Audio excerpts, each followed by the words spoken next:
हाँ जी, नमस्कार, राधे राधे, हर हर महादेव। मैं आपका आचार्य देव। चार बड़े ग्रहों का गोचर हो रहा है। गुरु गोचर कर चुके हैं, राहु केतु गोचर कर चुके हैं, शनि महाराज गोचर करने वाले हैं।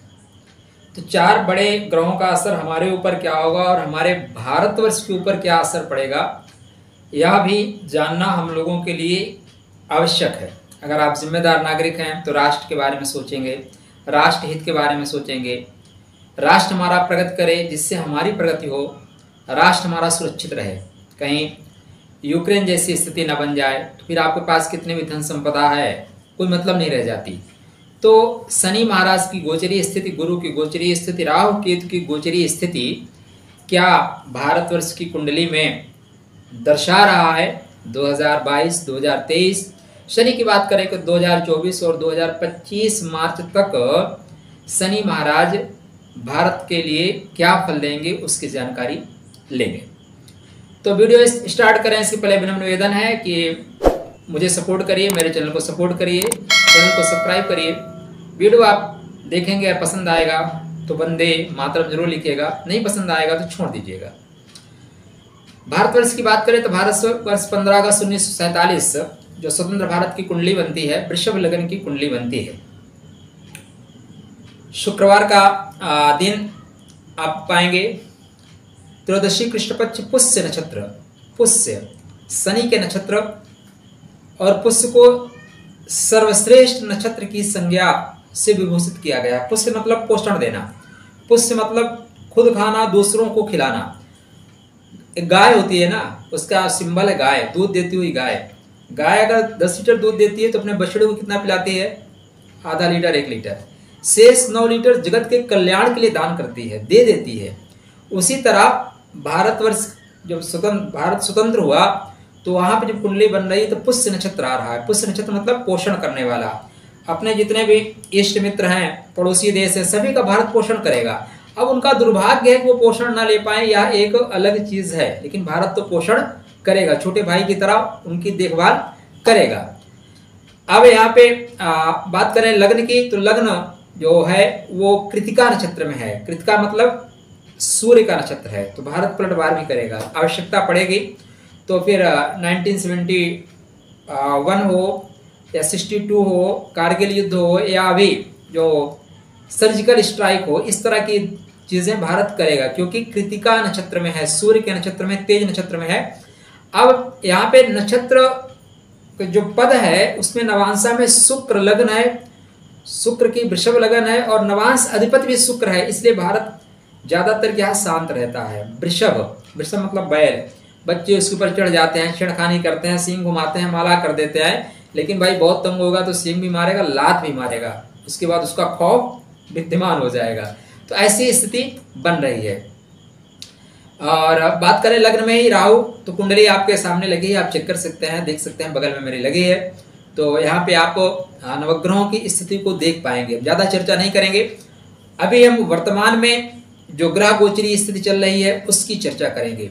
तो कामनाओं की पूर्ति के घर में गुरु महाराज प्रवेश कर चुके हैं, तो भारतवर्ष की कामनाओं की पूर्ति होगी। जो भारतवासी चाहते हैं, 2 शब्द हैं, एक भारतवासी चाहते हैं, एक भारत में रहने वाले चाहते हैं। तो जो भारत में रहने वाले चाहते हैं वो नहीं, जो भारतवासी चाहते हैं अब वो होगा। आप सब सुधीर, ज्ञानी, प्रतिभा संपन्न हमारे साथ में काम करने वाले या देखने वाले, जानने वाले लोग हैं, इसलिए मुझे ज्यादा खुल के कहने की आवश्यकता नहीं है। कामनाओं की पूर्ति का तात्पर्य यही है कि जो देश के सच्चे सपूत हैं, जो वो चाहते हैं वो होगा। देश में तो 30% लोग ऐसे ही हैं, उनको देश से कोई मतलब नहीं है। 1947 में भी तो यही हुआ, उनको अपने लिए चाहिए। यहाँ भी आज भी ये हो रहा है। तो यहाँ पे भारतवासियों की कामनाओं की पूर्ति होगी। ऐसे गुरु महाराज पूर्व भाद्रपद नक्षत्र में चलेंगे तो यहाँ पे कामनाओं की पूर्ति हुई दिखाई देगी। तो यहाँ पे आपको ऐसा लगेगा भारत के लिए नए का, भारत के नागरिकों के लिए, भारतवासियों के लिए एक नए कानून का सृजन होगा, जैसे सिविल कोड, सामान्य नागरिक संहिता, ठीक है ना, इस तरह की चीजें लाई जाएंगी। सीमाओं की सुरक्षा की बात की जाएगी, लेकिन यहाँ पे पूरा नहीं होगा। पूर्व भाद्रपद नक्षत्र गुरु के नक्षत्र है, तो गुरु चाहेंगे कि यहाँ पे आए, लेकिन गुरु अष्टमेश हैं, तो ऐसे लोगों अष्टम भाव की क्रिया आएगी, अष्टम भाव की पीड़ा सरकार को झेलनी पड़ेगी। अंधकार, आडंबर, झूठा मूठा आडंबर फैलाया जाएगा, ठीक है ना। लोग बोलेंगे कि हम अपने जीवन को भी समाप्त कर सकते हैं, ऐसी बातें लोग करेंगे, या इस तरह के नौटंकी करेंगे, सीधे शब्दों में बोलेंगे नौटंकी करेंगे, ठीक है ना। इसके बाद ये जब जाएंगे उत्तर भाद्रपद शनि के नक्षत्र में, यहाँ से क्रिया आरंभ होगी, यहाँ से योजना तो गुरु अपने ही नक्षत्र मतलब 13 तारीख से योजना बनना आरंभ हो गई है, ठीक है ना। बड़े बड़े बिल, अभी जो किसान वाला बिल था ना, ये भी वापस लौट के आएगा, खत्म नहीं हुआ है। सरकार यदि अभी से लेकर जुलाई के बीच में ला देती है तो गलती करेगी, क्योंकि शनि इसके बाद फिर थोड़े से वक्री हो रहे हैं 12 जुलाई के आसपास। तो जो भी बिल 17 जनवरी के बाद आएंगे उसको दुनिया की कोई शक्ति नहीं रोक सकती। इस बीच में अगर आएंगे तो हंगामा ज़्यादा होगा, ठीक है ना। हालांकि सरकार क्रियान्वित कर देगी, लेकिन हंगामा ज़्यादा होता दिखाई दे रहा है। वहीं पे गुरु महाराज फिर रेवती नक्षत्र में चलेंगे। रेवती किसका नक्षत्र? बुध का नक्षत्र। तो यहाँ पे संपूर्ण कामनाओं की पूर्ति हो रही है। तो भारतवर्ष अपनी प्रतिभा के साथ, अपने बल के साथ न्याय कर पा रहा है और जनमानस की इच्छाओं को ध्यान में रखते हुए बड़े बड़े कार्य किए जाएंगे। गुरु ज्ञान का कार्य है, गुरु धर्म का कारक है, तो धर्म का उत्थान होगा, ठीक है ना। धार्मिक कार्य किए जाएंगे और सरकारें वहीं बनेंगे जहां पे भारतीयता की बात की जाएगी, क्योंकि धर्म से जोड़ते हैं। बात करें राहु महाराज की, तो राहु महाराज द्वादश भाव में बैठे हैं, द्वादश में चल रहे हैं 18 माह के लिए, भारत के द्वादश में।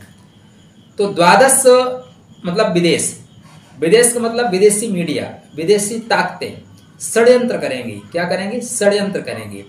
अब यहाँ पे ये स्टार्टिंग में सूर्य के नक्षत्र में चलेंगी, तो सूर्य के नक्षत्र में चलने से जो भारत में बैठे हुए लोग हैं उनके द्वारा षड्यंत्र कराया जाएगा, ठीक है ना, उनके द्वारा षड्यंत्र कराया जाएगा।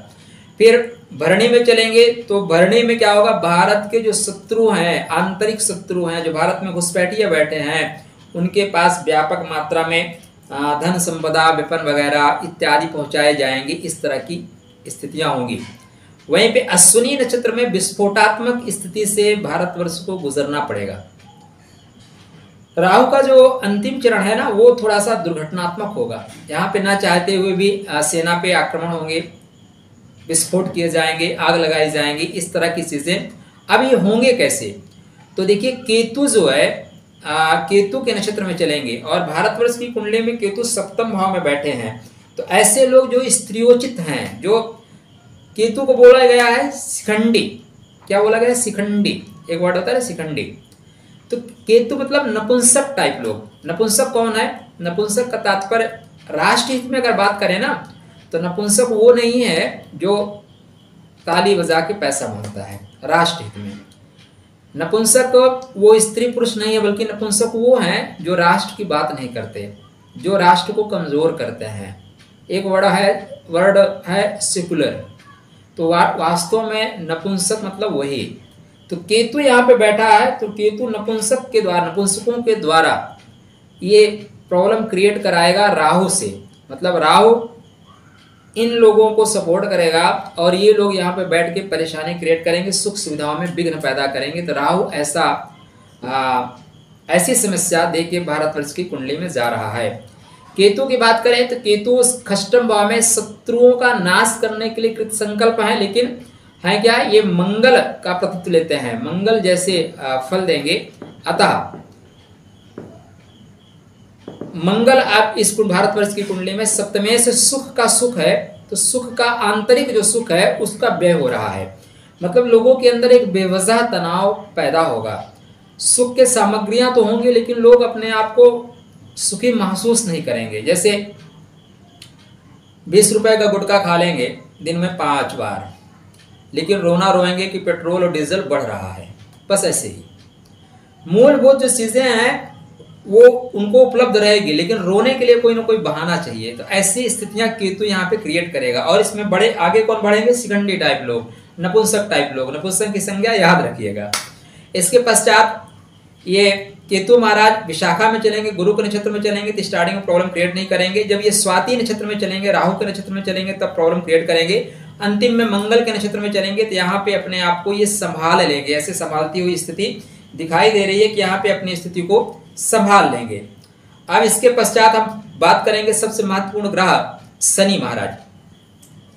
शनि महाराज की अगर बात करें तो देखिए अभी भारतवर्ष की कुंडली से शनि की जो ढैया थी वो उतर रही है।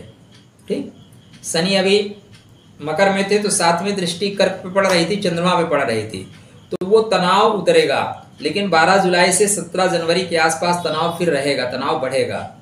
कोरोना जैसे महामारी से देश उभरा हुआ है, इतनी कठिन परिस्थिति से देश निकला हुआ है, तो ये देश के लिए विकास के लिए बढ़िया समय होगा, क्योंकि शनि यहाँ पे केंद्र में होंगे, 30 वर्ष के बाद होंगे, 30 वर्ष ही नहीं, ठीक है ना, क्योंकि हर 30 वर्ष शनि आते हैं।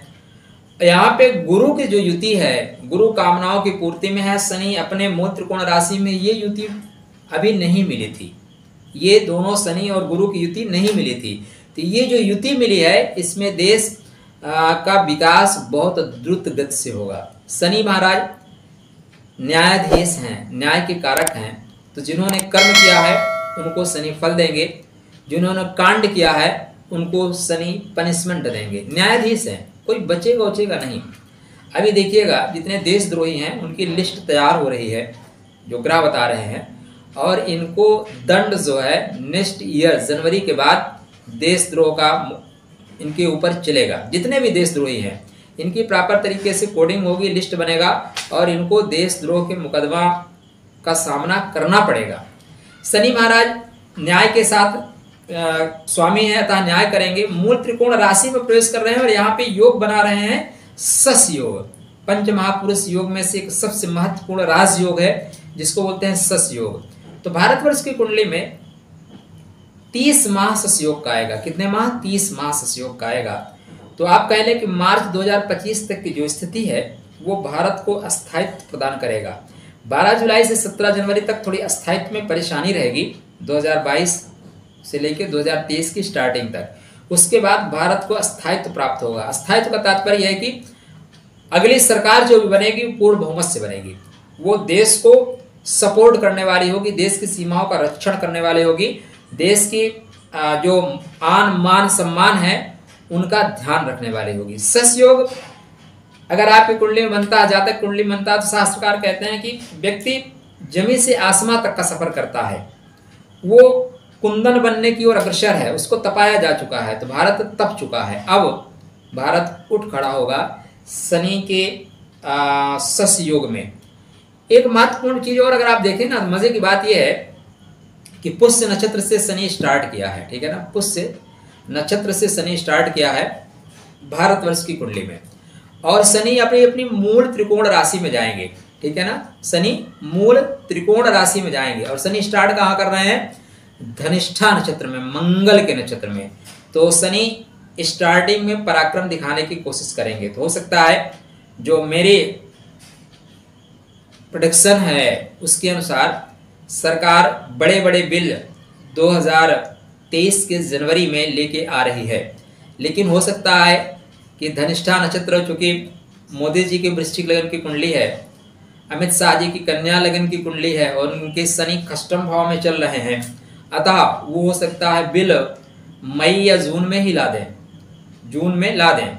लेकिन मई जून में लाना बिल श्रेयस्कर नहीं होगा भारतवर्ष की कुंडली से। लेकिन फिर भी आने वाले समय में ये सस योग है, व्यक्ति की कुंडली बनता है तो भूमि, भवन, वाहन, नौकर, चाकर, गाड़ी, समस्त सुख की सामग्रियों को प्रदान करता है। तो भारतवर्ष की कुंडली में बन रहा है तो पहले क्या होगा?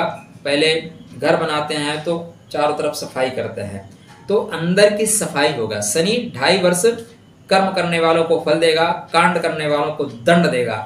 अभी बुलडोजर बहुत चलेंगे, हर जगह बुलडोजर चलेंगे, ठीक है ना। बुलडोजर अब जो है जब तक शनि कुंभ में रहेंगे बुलडोजर प्रमुख अस्त्र रहेगा, ठीक है ना। शनि भीषणकार है, शनि लोहे का प्रतीक है, इसलिए शनि लोहे से ही दंड देगा। तो इस तरह की चीजें करेंगे। उसके बाद शनि सतविसा नक्षत्र में चलेगा, राहु के नक्षत्र में। तो समग्र बिल राष्ट्र के लिए जो आवश्यक है वो सतविसा नक्षत्र में आएंगे। यहाँ पे राहु की जो प्लानिंग होगी इतनी तगड़ी होगी कि किसी को भनक नहीं मिलेगी। जैसे 370 हटा, 370 हटा तो किसी को भनक लगी क्या? नहीं लगी।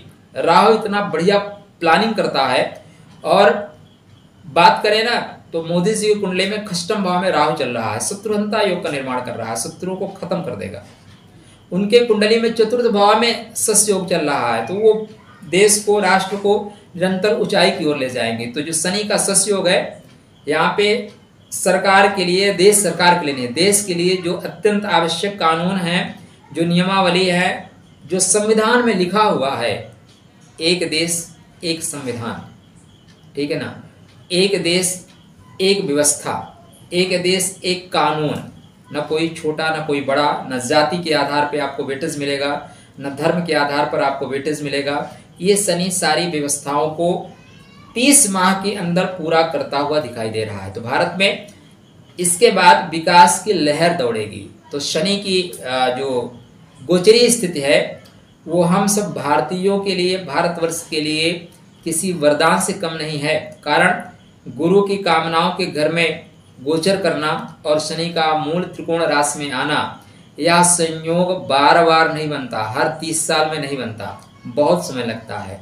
तो माँ वीणा वादनी कृपा करें, जीवा पे बैठें और ये सारी चीज़ें सही हो जाएं, क्योंकि हम सब भारतवासी राष्ट्रीय एकता के बारे में बात करते हैं। राष्ट्र है तो हम हैं, राष्ट्र मजबूत बने तो हम सब मजबूत बनेंगे, राष्ट्र समृद्धशाली बनेगा तो हम समृद्धशाली बनेंगे। तो आशा करता हूँ कि आपको वीडियो पसंद आएगा। हम सिर्फ 4 ग्रहों पे आज फोकस किए थे, राहु, केतु, गुरु, शनि।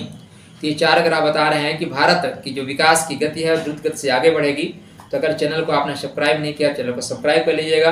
राष्ट्रभक्त हैं तो वंदे मातरम लिखना मत भूलिएगा। आपके लिए मंगल में शुभकामना। राधे राधे।